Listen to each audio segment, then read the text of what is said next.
थी ना वो करे आगे कलेक्टर फेल अपने आगे तो कुछ समझवे नहीं कर तो देखा जाने की है हमारा सुना कलेक्टर आइले रे दीदिया कलेक्टर आइले रे दीदिया ये लगता ये गावनवा में पिया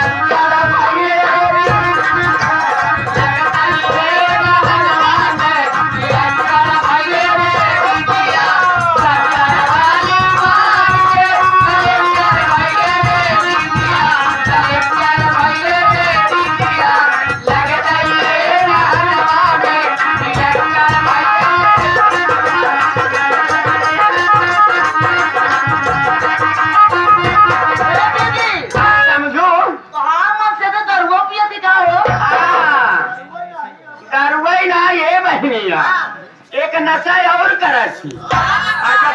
कई क्या थे बहनी तैसे मर कहवा बरधा ऐसे जमन लाल लाल आँख निकारा थी ये जान करे जा तो खड़खड़ा जा तो देखते मान तो वो नशा कौन है सुना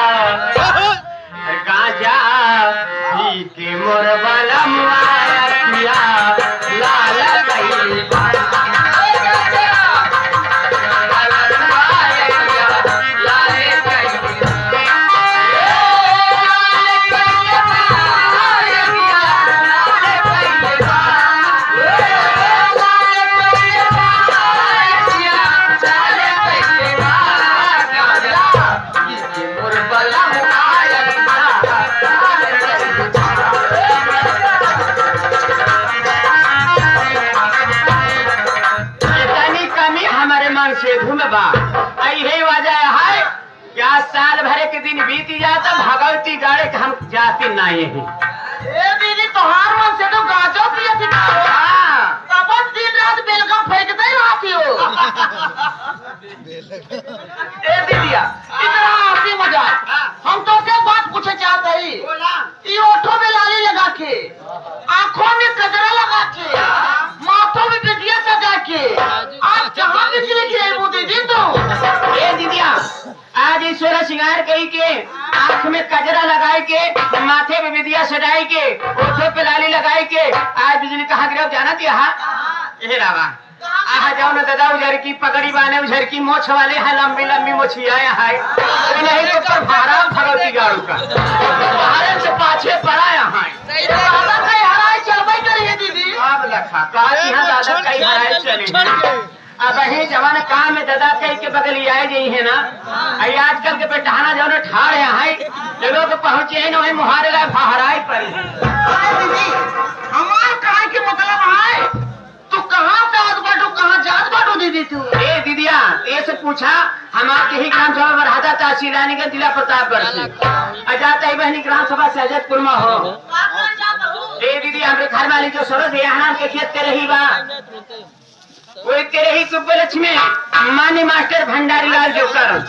मैनेजर डी डांसर संचालक भगेलू राम यादव प्रधान जी बहनी होने के पार्टी आए हैं जाते है पूरी बेला पूरी खावे वैसे नाचो देखावे दीदी खूब खूब खूब पूरी खाता हूँ नाच देखता हूँ समय सबके बाद दऊ हो घबरा जी नहीं जाता है भंडारी लाल हाँ ऐसे आ जावा करा लगे ए दीदी तो का अकेले विचार बनाए बैठो नौटंकी देखे बरे हाँ दीदी हम तो अकेले जाते रहे लेकिन आओ चली सब देने चलो लेकिन ऐसे नहीं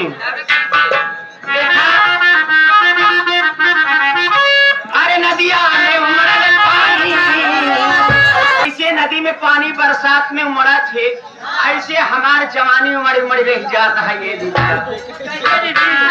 नदिया में उमड़ा पानी दरिया भाई तूफानी जब से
मत, यहाँ मोरा सैया हो, उठाला तनी कोरा में।